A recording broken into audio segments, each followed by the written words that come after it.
मित्रों नमस्कार। आपका आपके YouTube चैनल भारत प्यारा जग में न्यारा में स्वागत है। मैं हूँ भीमबली कुंवर। इस समय जो टॉपिक आप लोगों के सामने लेकर आया हूँ वो है बांग्लादेश में जो कुछ चल रहा है उससे संबंधित है।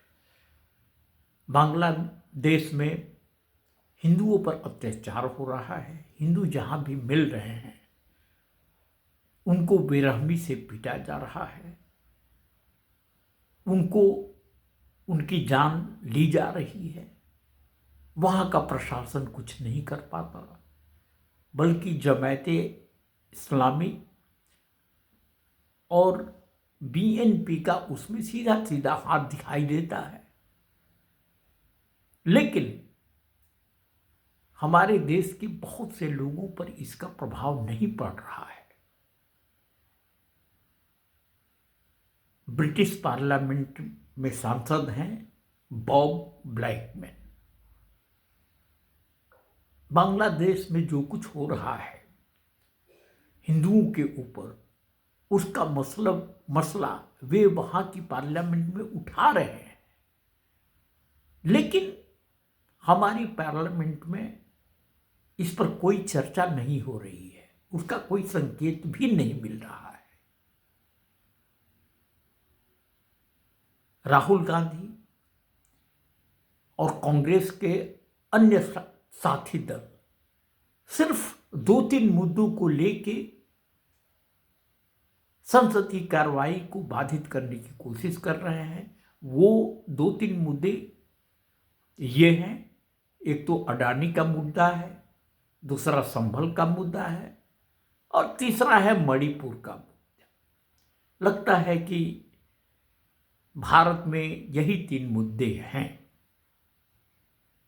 असल में इन तीनों का संबंध प्रत्यक्ष रूप से राजनीति से है, लेकिन जहां पर बांग्लादेश में हिंदुओं के ऊपर अत्याचार हो रहा है वह इनके लिए कोई मुद्दा नहीं है। जबकि मैं समझता हूं कि यह सबसे बड़ा मुद्दा है और इस पर भारत की पार्लियामेंट में बहस होनी चाहिए और बांग्लादेश की यूनूस सरकार को संकेत जाना चाहिए कि भारत किस तरह का एक्शन ले सकता है। क्लियर कट संकेत देना चाहिए यूनूस सरकार को। जहां तक भारत सरकार का काम है, भारत सरकार तो अपना काम कर रही है। जो सरकारी तरीके हैं उसके हिसाब से वो काम कर रही है। जो प्रोटोकॉल होता है उसका ध्यान में रखते हुए वो काम कर रही है। एस जयशंकर हमारे विदेश मंत्री बाहर थे, देश के बाहर थे। वो लौटे तो संसद में ही उन्होंने प्रधानमंत्री मोदी से मुलाकात की और बांग्लादेश की स्थिति पर उन्होंने चर्चा की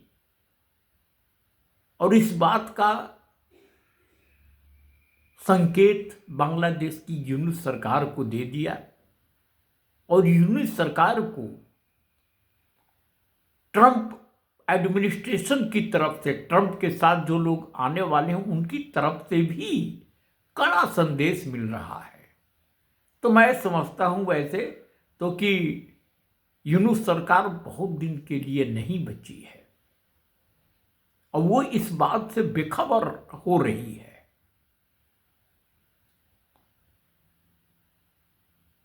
वहां की निर्वासित प्रधानमंत्री शेख हसीना वो तो दुखी हैं।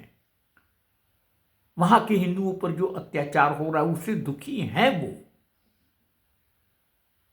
वो अपना दुख भी प्रकट करती हैं, संवेदना भी प्रकट करती हैं। चिन्मय कृष्ण दास के साथ वो खड़ी हो रही हैं, लेकिन हमारे भारत के राजनीतिक दल ये तो लगता है कि इनमें संवेदना ही खत्म हो चुकी है। जबकि इस अवसर पर पूरे भारत को बांग्लादेश के हिंदुओं के साथ में रहना चाहिए। चलिए, बंगाल में जो हिंदू हैं वो तो कुछ जरूर कर रहे हैं। वहाँ पर पार्टी लाइन से भी हट के जो कांग्रेस में भी हिंदू हैं, बीजेपी में जो है वो है ही, वो सारे के सारे मिलके बांग्लादेश में जो कुछ हो रहा है उसका विरोध कर रहे हैं बंगाल में। लेकिन दूसरे प्रांतों के हिंदुओं में ऐसा नहीं दिखाई दे रहा है। यही चीज मैं आप लोगों के सामने मैं रखना चाहता हूं। आपसे मैं फिर मिलूंगा किसी दूसरे वीडियो में। तब तक के लिए आपसे मैं विदा लेना चाहता हूं। भारत माता की जय। वंदे मातरम। जय हिंद। बहुत बहुत धन्यवाद।